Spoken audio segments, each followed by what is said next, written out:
merubah font style pada Microsoft Word. Yang pertama, kita blok dulu teks yang ingin kita rubah.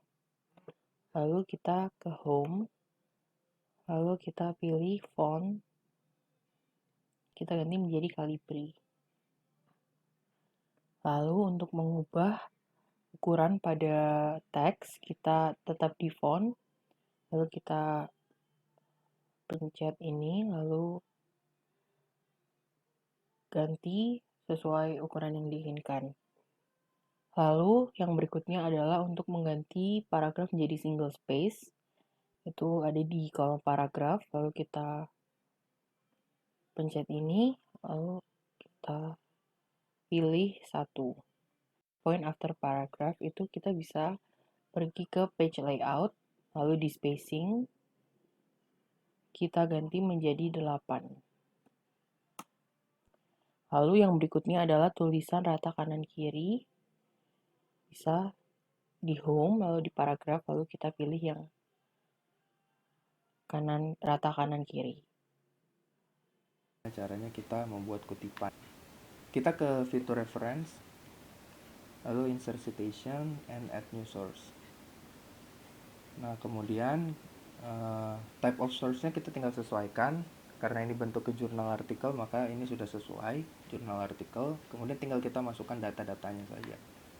Seperti di sini penulisnya adalah Patel A.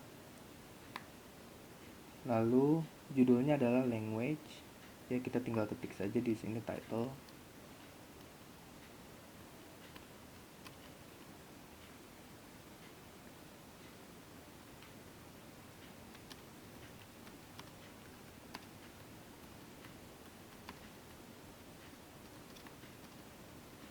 Ya, kita tinggal make sure lagi benar atau tidak. Ya, sudah benar. Lalu jurnal name-nya adalah Nature Neuroscience.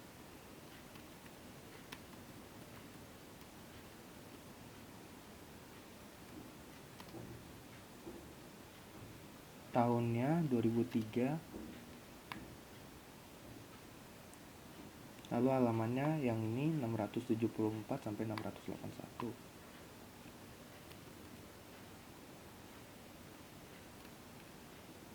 Kemudian, nah di sini seperti contoh volumenya itu yang di luar kurung, sementara isunya yang di dalam kurung. Jadi isunya itu 7, volumenya 6. Volume 6, isunya 7. Kalau sudah, tinggal kita tekan OK. Nah, habis itu kita blok. Kemudian kita tekan ini. Maaf.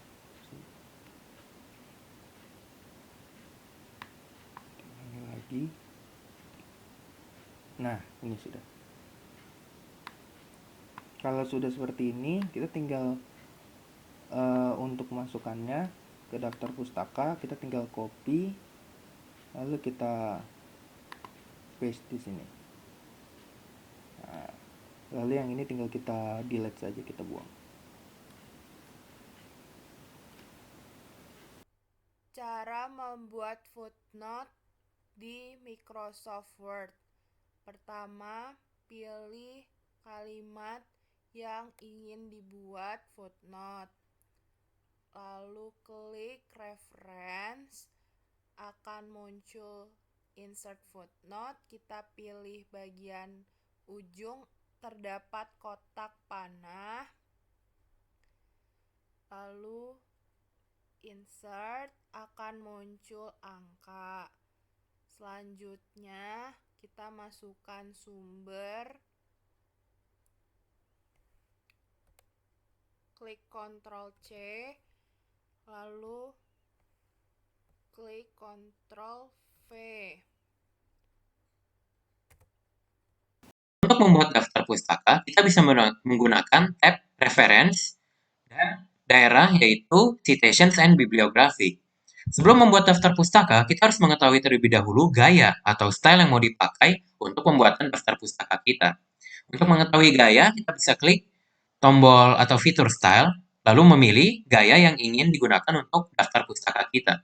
Setelah mengetahui gaya, barulah kita bisa membuat daftar pustaka dengan klik fitur bibliografi, lalu pilih salah satu.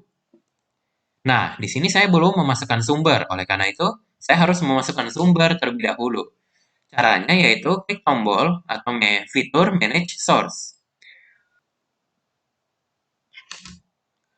Klik tombol New untuk membuat sumber baru.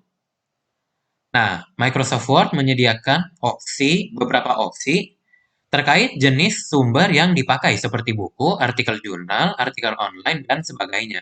Saya memakai contoh artikel jurnal, lalu kita memasukkan atau menginput data-data yang diperlukan, misalnya nama pengarang. Kalau kita kebingungan menuliskan nama pengarangnya, kita bisa klik tombol Edit. Kemudian memasukkan nama pengarang sesuai formatnya. Misalnya di sini yaitu LL Thurston LL.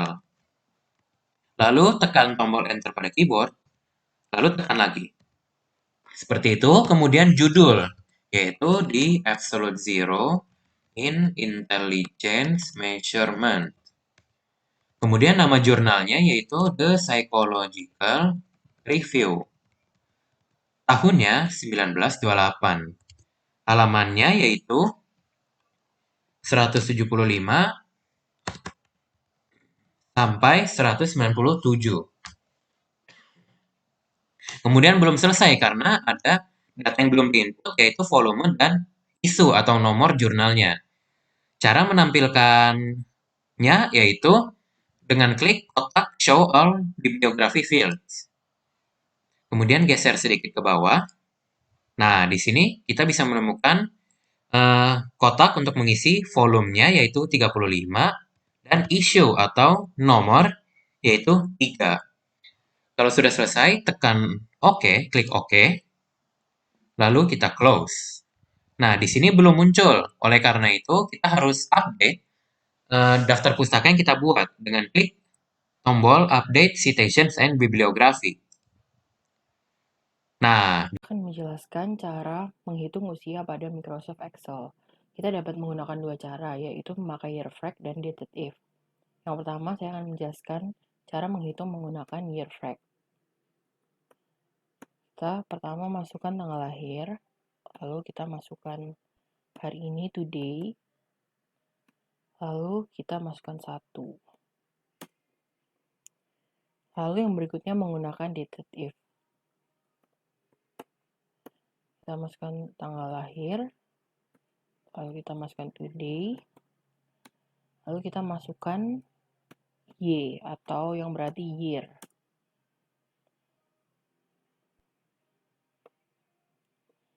Lalu yang berikutnya adalah mengganti perempuan menjadi angka 2 dan laki-laki menjadi angka 1. Kita memakai rumus if. Lalu kita masukkan logical test-nya, yaitu jika jenis kelamin adalah laki-laki, maka kalau benar, value-nya adalah 1. Dan jika salah, value-nya adalah 2.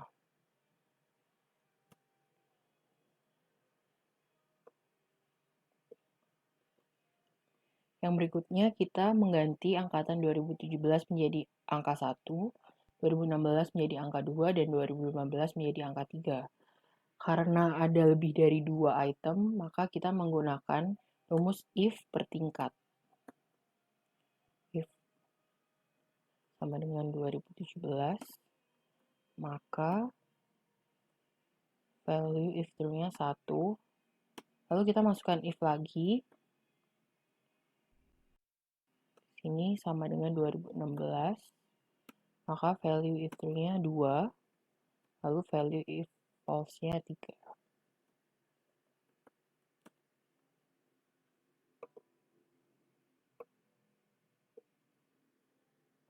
Lalu yang berikutnya adalah jika yang pada kolom ini angkanya 1 menjadi pernah dan jika angka 2 menjadi tidak pernah. Kita memakai rumus if lagi. Itu sama dengan 1, maka value if true-nya adalah pernah dan value if false-nya adalah tidak pernah.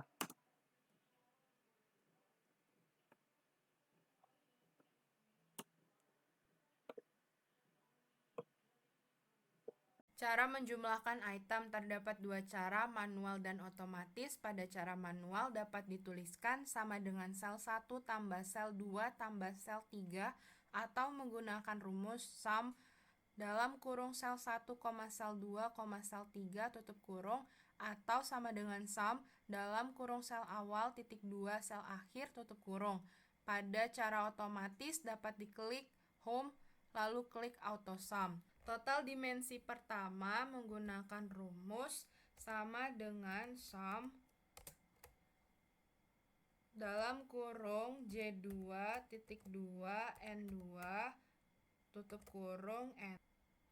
Untuk memudahkan, kita klik 2 kali pada ujung sel, akan muncul tanda tambah. Total dimensi kedua menggunakan rumus sama dengan sum dalam kurung O2 titik 2 S2 tutup kurung. Untuk memudahkan, mengklik 2 kali pada ujung sel akan muncul tanda tambah. Total keseluruhan menggunakan rumus sama dengan sum dalam kurung J2 titik 2 S2 tutup kurung. Untuk memudahkan, mengklik 2 kali pada ujung sel akan muncul tanda tambah. Berikutnya kita mau menghitung rata-rata individu, kita bisa menggunakan rumus sama dengan average, buka kurung, kemudian kita drag dari sel ini sampai sel item 10 ya. Kemudian tutup kurung, enter, dan kita bisa menggunakan cara cepat di sini supaya bam jadi semua. Untuk menghitung total keseluruhan rata-ratanya sama juga, average. Kita drag dari sel teratas hingga ke sel terbawah gitu ya. Lalu kalau sudah, nah ini dia. Kalau sudah, kita tutup kurung, tekan enter, boom. Oh iya, di sini angkanya banyak sekali di belakang koma gitu ya. Jadi kita harus tambahin rumus lagi di sini, yaitu di depannya int, buka kurung, jangan lupa ditutup lagi kurungnya, enter. Nah, jadilah bilangan bulat tanpa ada koma. Kemudian mau mencari nilai tertinggi atau skor maksimal dari total keseluruhan, kita bisa menggunakan rumus max. Kemudian sama seperti tadi, drag dari atas hingga teratas hingga terbawah. Tutup kurungnya, tekan enter, dan kemudian bam, kita bisa temukan angka tertinggi dari total keseluruhan kolomnya adalah 48. Demikian juga dengan skor minimal, kita bisa menggunakan rumus min sebaliknya. Kalau sebelumnya maksimum, sekarang minimum. Sama seperti tadi, langkah-langkahnya sama semua pasti ini ya kalau mengerjakan Excel. Kita begini, begitu, kemudian tutup kurung, dan bam, dari sini kita tahu dari kolom total keseluruhan angka terkecil atau skor minimal yaitu 33. Mencari jumlah responden yaitu menggunakan count A. Oke, seperti ini. Kemudian kita buka kurung, lalu kita ke kolom inisial, kita drag dari kolom pertama sampai ke kolom terakhir. Ya, setelah di kolom pertama sampai terakhir, lalu kita tutup kurung, kemudian kita enter. Nah, di sini kita akan dapat hasilnya yaitu jumlah respondennya 29. Kemudian jumlah respondennya berdasarkan jenis kelaminnya, kita menggunakan formula count if. Sama, setelah kita meneruskan rumus count if, di sini kita kasih buka kurung, lalu kita ke kolom jenis kelamin. Kemudian sama seperti tadi, kita drag dari kolom pertama sampai yang paling bawah. Sudah, setelah itu di sini kita tidak langsung menutup dengan tidak langsung kasih tutup kurung, tapi kita lanjutkan, kita kasih koma, kemudian tanda petik 2, lalu kita tulis jenis kelaminnya. Untuk yang pertama ini kita mau mencari jumlah responden laki-laki. Nah, dalam menuliskan kriteria jenis kelaminnya di formulanya, huruf pertamanya ini kita kasih huruf kapital. Jadi ini kayak ini laki-laki, L yang pertamanya ini kita kasih huruf kapital, kita kasih huruf besar. Lalu kita kasih tanda petik 2 lagi, lalu kita tutup kurung. Kemudian kita enter. Dari jumlah responden perempuan. Count if. Lalu kita buka kurung, kita ke kolom jenis kelamin, kita drag lagi dari yang kolom pertama sampai kolom paling bawah, kemudian kita kasih koma, tanda petik 2, lalu kita masukkan jenis kelaminnya. Dan lagi di kata perempuannya, di huruf pertamanya, huruf P pertamanya kita kasih huruf kapital. Kemudian kita kasih tanda petik 2, lalu kita tutup kurung. Kemudian kita enter.